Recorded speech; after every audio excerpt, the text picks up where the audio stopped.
In the name of Allah the most beneficent the most merciful. मैं हूं मोहम्मद आसिफ चौधरी और आज हमारा एक जो सीरीज़ चल रही है लेक्चर की, listed company code of corporate governance regulation 2019, उसका आज सेकंड लेक्चर है। और इस लेक्चर में मैं आपको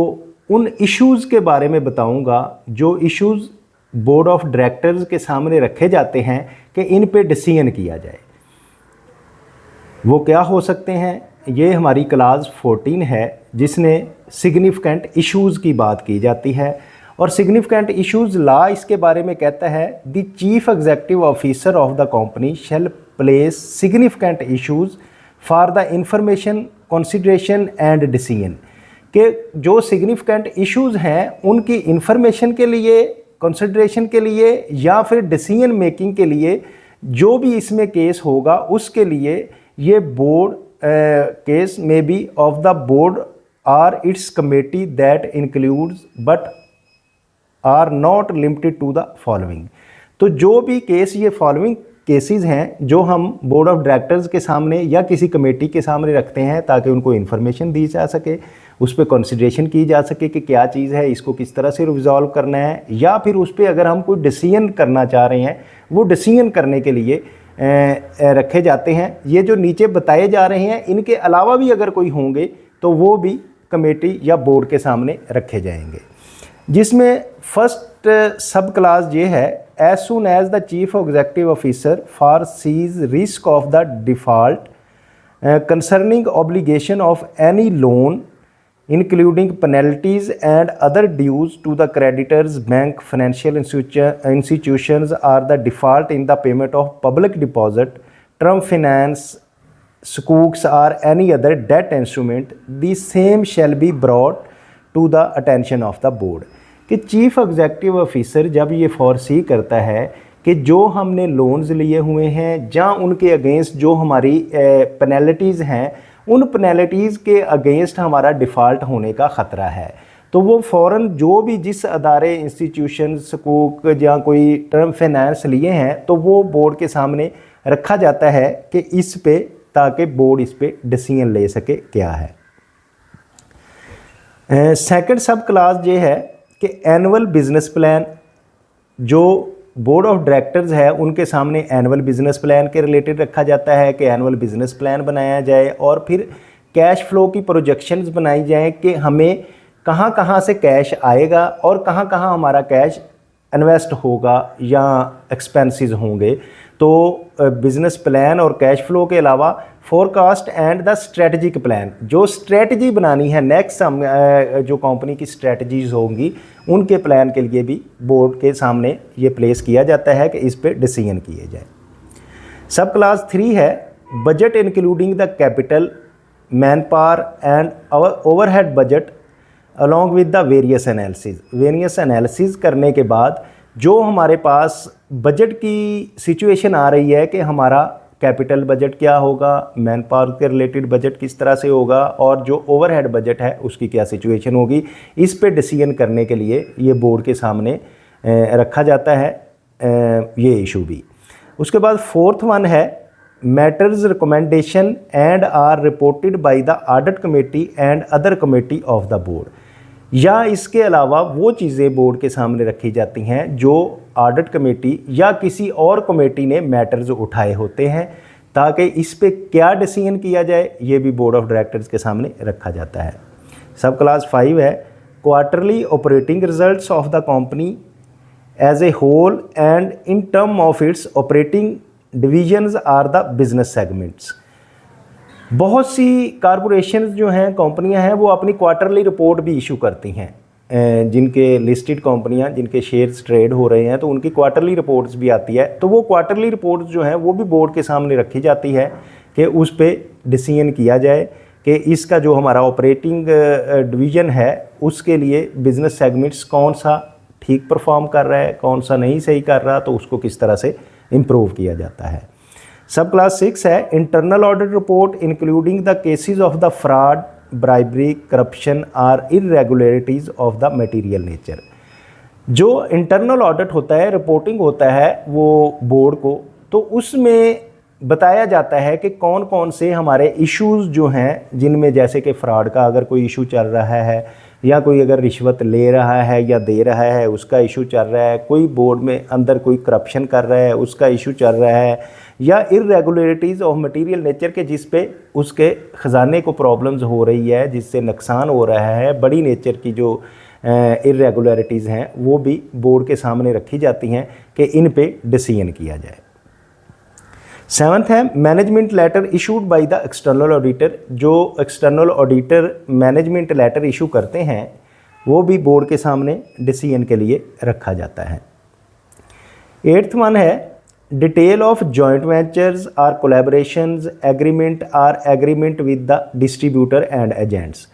तो जो भी आपके जॉइंट वेंचर्स की डिटेल है कि किस किस कंपनी के साथ आपका कहीं जॉइंट वेंचर चल रहा था, उसकी क्या रिपोर्ट है, वो किस तरह से चल रहा है, उसमें एग्रीमेंट्स जो किए हैं उसके एज़ पर हो रहा है, या कोलैबोरेशन है किसी के साथ मिल के कोई प्रोजेक्ट कर रहे हैं तो उसमें क्या सिचुएशन आ रही है, या फिर आपने जो एग्रीमेंट्स किए हुए हैं अपने डिस्ट्रीब्यूटर के साथ जो आपकी प्रोडक्ट को डिस्ट्रीब्यूट कर रहे हैं ऑल ओवर द कंट्रीज़, तो उनको रिविज़िट किया जाता है कि वो डिस्ट्रीब्यूटर्स को उनको मार्जिन दिया जा रहा है, प्रॉफिट उसमें क्या आ रहा है, कोई प्रॉब्लम्स आ रही हैं, या फिर जो कोई एजेंट आपने अपॉइंट किए हैं उसके मतलब भी ये डिसीजन के लिए बोर्ड ऑफ डायरेक्टर्स के सामने रखा जाता है। 9th वन है promulgation of amendments to the law. ये बड़ी इम्पॉर्टेंट है और इसको जो बोर्ड को सीरियसली देखते हैं कि अगर किसी लॉ रूल्स या रेगुलेशन में तब्दीली आ रही है, टैक्स लॉ में तब्दीली आ रही है तो हम क्या कर रहे हैं, या किसी और रेगुलेशंस हैं, SCCP के रेगुलेशंस हैं, स्टेट बैंक ऑफ पाकिस्तान के हैं, या फिर इसके फेडरल बोर्ड ऑफ रेवेन्यू के हैं, तो उसको बोर्ड देखता है कि हमने इसको किस तरह से एप्लीकेबिलिटी इसकी करनी है, और जो फाइनेंशियल रिपोर्टिंग के स्टैंडर्ड्स अगर हैं तो उनको भी किस तरह से उस मैटर को सॉल्व करना है, एंड में अफेक्ट जो कि कंपनी के स्टेटस को अफेक्ट कर रही होंगी चीज़ें, उनको बोर्ड ऑफ डायरेक्टर के पास रखा जाता है डिसीजन मेकिंग के लिए। 10th वन है status and the implication of any law suit proceeding, show cause notice है, डिमांड है, प्रोसिक्यूशन नोटिस है, or the material nature filed by or against the company. अगर कंपनी ने किसी पे कोई केस किया हुआ है तो उस क्या स्टेटस है, वो किस जगह पहुंचा हुआ है, या किसी ने कंपनी पे अगर केस किया हुआ है, या इंटरनल कोई मैटर्स चल रहे हैं जो सूट्स हैं कोर्ट्स में जो चल रहे हैं, उनका स्टेटस जो है वो भी बोर्ड ऑफ डायरेक्टर्स के सामने रखा जाता है डिसीजन के लिए। इसी तरह से 11th है failure to recover the material amount of loans advances deposits made by the company including the trade debts and inter corporate finance. तो बोर्ड के सामने ये चीज़ भी रखी जाती है कि इस पे क्या अब डिसीजन होना है कि जो हमारी लोन्स की अमाउंट्स थी वो उसकी रिकवरी प्रॉपर नहीं हो रही, या कम रिकवरी हो रही है, या एडवांसेस आपके थे वो अभी नहीं आ रहे, या फिर इसमें जो deposit made by the company है या ट्रेड डेट्स हैं उनकी क्या सिचुएशन है और किस तरह से रिकवरी की पोजीशन क्या है, और कॉरपोरेट फाइनेंस की क्या पोजीशन है, ये भी बोर्ड ऑफ डायरेक्टर्स के सामने रखा जाएगा कि उसके रिलेटेड डिसीजन किए जाए। 12th वन है any significant accident, fatalities, dangerous occurrence and instance of pollution and environmental problem involving the company। तो कोई खुदा न खास्ता मेजर एक्सीडेंट हो सकता है जो अपना इसके रिलेटेड हो सकता है, मशीनरी के रिलेटेड हो सकता है, पोल्यूशन के रिलेटेड हो सकता है, एनवायरनमेंट के रिलेटेड हो सकता है, कि जो जिसमें कंपनी इन्वॉल्व है, तो वो भी मैटर्स बोर्ड ऑफ डायरेक्टर्स के सामने रखा जाता है कि इसकी डिसीजन मेकिंग की जाए। 13 है significant public or product liability claims made or likely to be made against the company including any adverse judgement or order made on the conduct of the company or an other company that may bear negative on the company. तो जो कोई public or product liability हो सकती है, जैसे कि pollution की, environment की लाइबिलिटी हो सकती है, फिर आपका प्रोडक्ट जो आप दे रहे हैं उसकी सेफ्टी के रिलेटेड कोई क्लेम्स हो सकते हैं, या आपकी प्रोडक्ट जो बनी मार्केट में गई वो प्रॉपर नहीं है उसके अगेंस्ट क्लेम हो सकते हैं, या कोई ऑर्डर आपके ख़िलाफ़ आ गया, कोई जजमेंट कोर्ट से आपके ख़िलाफ़ आ गई जो उसके प्रोडक्ट लाइबिलिटी के रिलेटेड है या पब्लिक लाइबिलिटी के रिलेटेड है, या फिर किसी आपकी पीयर वन या आपके कंपटीटर कंपनी ने आप पे कोई केस कर दिया है, तो ये मैटर्स भी बोर्ड ऑफ डायरेक्टर्स के सामने रखा जाएगा कि इस पे डिसीजन किया जाए क्या आता है। इसी तरह 14 है the report on the governance, corporate governance के रिलेटेड जो रिपोर्टेड है, like risk management, very important aspect है कि जो बोर्ड ऑफ गवर्नर्स चेक करते हैं कि रिस्क मैनेजमेंट के रिस्क जो है इसको मिनिमाइज़ किया जा रहा है या नहीं, एंड द कंप्लाइंस इशू के कंप्लाइंस जो हमारी कारपोरेट गवर्नेंस की रिलेटेड कंप्लाइंस हैं वो हम कर रहे हैं या नहीं कर रहे। Risk to be consider shall including the reputational risk, तो रिस्क रेपुटेशनल रिस्क तो बहुत बड़ा रिस्क है जिससे कंपनी की गुडविल ख़राब हो सकती है, तो उस रिस्क को भी फोरसी करती है board of directors. And shall address the risk analysis, risk management and risk communication, तो वो भी बोर्ड ऑफ डायरेक्टर्स के सामने डिसीजन मेकिंग के लिए आती है। 15th वन है जो इश्यूज़ प्लेस किए जाते हैं बोर्ड ऑफ डायरेक्टर्स के सामने डिसीजन मेकिंग के लिए, dispute with labour and their propose solution, कि अगर लेबर के साथ कोई कंपनी की लेबर के साथ कोई इश्यूज़ हो गए हैं, कोई डिस्प्यूटेड बन गए हैं, तो वो क्या है और उनका सॉल्यूशन क्या है, या any agreement with labour union, collective bargaining agent और any other character demand on the company, के उसके अलावा उन इश्यूज़ को रिजॉल्व करने के लिए कलेक्टिव बारगेनिंग एजेंट जो अपॉइंट करना है, या फिर ऐसा करेक्टर जो कंपनी की तरफ से डिमांड किया जा रहा है, तो उसके रिलेटेड अगर कोई इश्यूज़ हैं तो वो भी बोर्ड ऑफ डायरेक्टर्स के सामने रखे जाएंगे कि इस पे डिसीजन किया जाए। Reports on synopsis on the issues of information pursued under the whistle blowing policy. अब विसल ब्लोइंग पॉलिसी ये है कि बोर्ड के कोई अंदर से कोई ख़बरें दे रहा है कि मैनेजमेंट क्या गलत कर रही है, या मैनेजमेंट में कोई ख़राबी हो रही है, या बाहर की कंपटीटर्स की तरफ से कोई अलार्म दे रहा है, तो उसके रिगार्डिंग क्या किया जा रहा है, उसकी रिपोर्ट्स क्या हैं, clearly disclosing how such matters were dealt with and finally resolve the end concluded, कि उन मैटर्स को किस तरह से रिजॉल्व किया जाएगा, उनको कैसे डील किया जाएगा, जो विसल ब्लोअर्स की इन्फॉर्मेशन है उसको किस तरह से टैकल किया जाएगा। And the 17th one class जो है सब क्लास वो कहती है implementations of the environmental social and governance ESG and health and safety business practices, including the reports on the corporate social responsibility activities and the status of the adoption and compliance of the corporate social responsibility voluntarily guidelines 2013 or any other regulatory framework applicability। इसमें जो है ये corporate social responsibility की बात की जा रही है कि CSR जो इसकी कंपनी की है वो किस तरह से चलानी है, इसमें एनवायरनमेंट के रिलेटेड चीज़ें हैं, एनवायरनमेंट को कैसे क्लीन रखना है, सोसाइटी को किस तरह से हेल्प करना है, और फिर अपनी गवर्नेंस को कैसे बेहतर बनाना है, ताकि जिसमें आपके एम्प्लॉइज़ की हेल्थ और सेफ्टी का भी ख्याल रखा जाए। सोसाइटी जहां आपकी जिस कम्युनिटी में आपकी फैक्ट्री है उसकी वजह से हेल्थ के कोई इश्यूज़ अगर आ रहे हैं तो वो चीज़ें भी बोर्ड ऑफ डायरेक्टर्स के सामने रखी जाएंगी ताकि वो इस पे डिसीजन कर सके। इसी तरह 18th वन है payment for the goodwill brand equity and intellectual property. अगर कोई ऐसी पेमेंट्स हैं जो गुडविल के लिए करनी है, या किसी ब्रांडिंग करनी है, अपनी ब्रांड को एक्सपेंड करना है, या फिर कोई इंटेलेक्चुअल प्रॉपर्टी के रिलेटेड कोई पेमेंट्स हैं, तो वो भी बोर्ड ऑफ गवर्नर के सामने रखा जाएगा ताकि वो इस पे डिसीजन किया जाए, बोर्ड ऑफ डायरेक्टर्स के सामने, सॉरी। एंड 16 है सेल ऑफ एसेट,